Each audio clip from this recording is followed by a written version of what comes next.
What a great surprise. What awesome news. The new series from Vince Gilligan, the creator of the Breaking Bad universe, just dropped. And now that the first 2 episodes of Pluribus, Gilligan's new show, are out, I'm gonna introduce it to you in this video, talk about its vibe, and see if it matches your taste. I'll also share my thoughts on the first 2 episodes.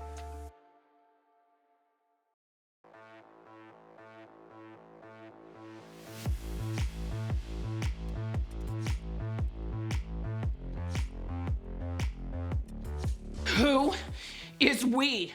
The star of this series is Rhea Seehorn, who was one of the 2 lead actors in Better Call Saul and absolutely shined in that show. The series is produced by Apple TV+. So far, here's what we know. Season 1 is going to have 9 episodes. Apple TV+ has already ordered 2 seasons, and Vince Gilligan has said they've got story planned for 3 seasons at the moment. There's also a good chance the show could go even further if it hits big, since we've seen that happen before. Looking at you, Breaking Bad. Let me give you the quick plot summary because I'm honestly super excited about it. The story's pretty wild in a nutshell. Rhea Seehorn plays Carol, a romance novelist who realizes that people all over the world have caught a virus that makes everyone super happy, like genuinely content and satisfied. But Carol and a few other people are immune and didn't catch it. Now, she feels it's her mission to save the world from this apocalyptic happiness. Isn't that enough of a teaser to make you want to watch the show? When I found out after finishing Better Call Saul that Vince Gilligan wanted to make an apocalyptic series and change up his usual genre, not just me, but a lot of people got worried. We were afraid that stepping out of his usual playground might lead to a show that wouldn't be as exciting, and thus one we might not even like, and that the magic just wouldn't happen for him. We can look at films and series from 2 angles, what they say and how they say it. Often what they say can be overlooked, when we can just take it as the story.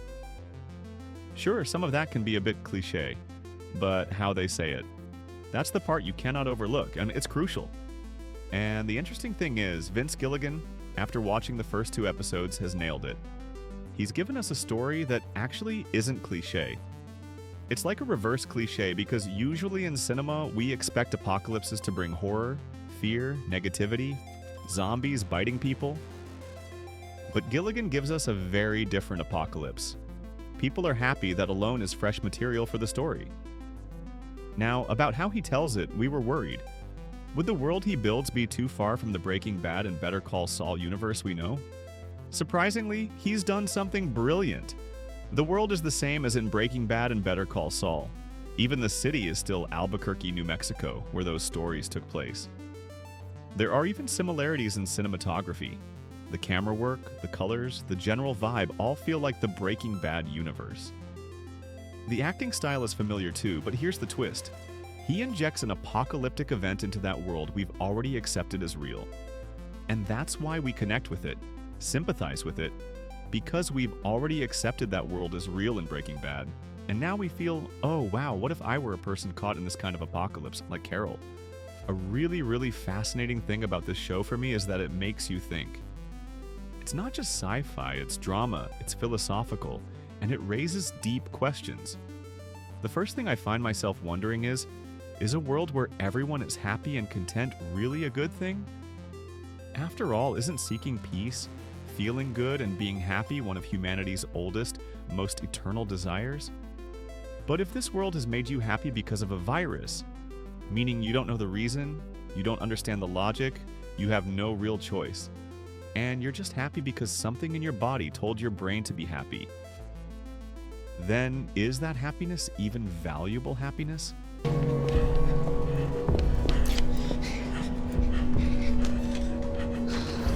Wake up. Dr. Nguyen, I made you wake up. Please wake up. Dr. Nguyen, wake up. Please wake up. So the question becomes, should Carol, as someone who didn't catch this virus, try to wake people up, pull them out of it, or cure them? Or should she just say, they're happy, let them be happy?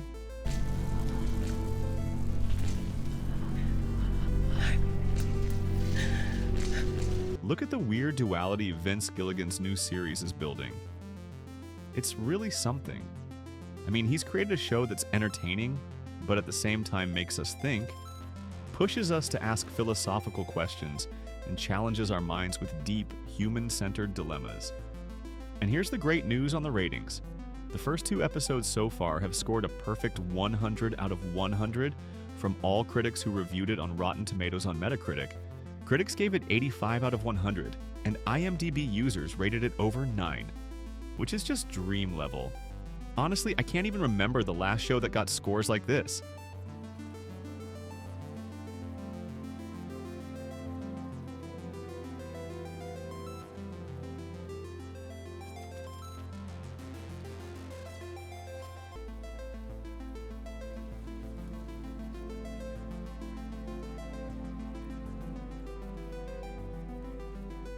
Another genre the series dives into is dark comedy. It puts us in such a strange situation that even when it cracks jokes, there's this underlying, almost twisted humor in the dialogue, like the writer deliberately injected a bit of mischief. And because the setting itself is so weird and we're already hooked into that world, it hits a point in our brains that triggers anxiety. It makes us tense because we're emotionally invested in the story.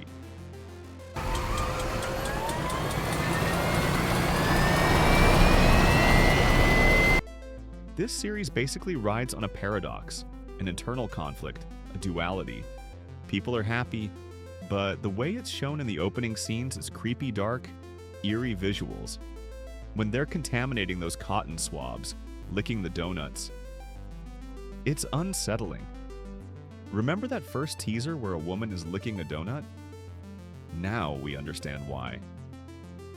This duality is one of the core themes of Pluribus. A world forced into happiness, yet the hero's outfit is yellow. A color not particularly tied to happiness, joy, or peace. I remember Vince Gilligan saying he was tired of beloved anti-heroes like Walter White. Why should a bad guy be loved? So he decided to create a show where the main character is a genuinely good person. That's Carol in Pluribus. But he didn't make her one-dimensional, even though she has negative traits. Rearranging books, putting her own book in a better spot, wanting to drive while her assistant forbids it. As we go further, we see she's after truth. She's a good person. What's interesting is that if heroes are created as purely good, it can make us, the audience, feel weak. When we look inside ourselves, we see negative sides. If story heroes are absolute good, we feel like we're lost. Like we can't do anything meaningful in the world, so the character is written to be believable, multi-layered, and relatable, allowing us to connect with her in a meaningful way. We always think we have so many problems, that we're so sad, so isolated. And that's exactly the position Carol finds herself in. You see how Vince Gilligan is working on the corners of our minds? We all want to be happy. We want everyone to be happy. We want everyone to feel good. But Gilligan shines a light on this from a different angle. Unifying everyone isn't scary by itself, right? No opposing opinions. That's not scary either. Turning everyone into a single shared mind sounds like a big dream. But Gilligan shows it can be terrifying because it erases individuality. And if we don't have individuality, if we lose mental independence, if there's no room for differing tastes or opinions, well, that's scary it can be. Why has Pluribus been so good so far? Because it succeeds in putting a world we know into a strange, unexpected situation, and then keeps us in this constant, what would I do if this happened?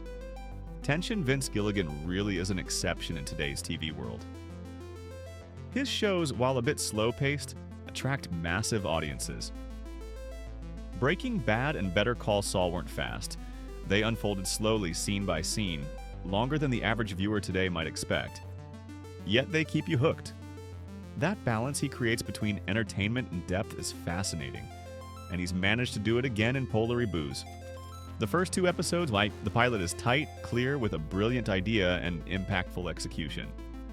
We're faced with a shocking story, constant dark humor, top-tier acting with Rhea Seehorn leading the way, and a whole new season for engaging with the world of cinema. In my opinion, this is the start of a multi-year thrill. Sure, Apple TV Plus has only ordered 2 seasons so far, But Vince Gilligan has the power and skill to continue the series for multiple seasons, and Apple TV Plus is thrilled to have a high-quality, captivating, and popular show on their hands. Go check out The Saddest Person in the World, who set out to save the world from happiness, and share your thoughts with us. Hope you watch it and enjoy it. Much appreciated. Always in touch.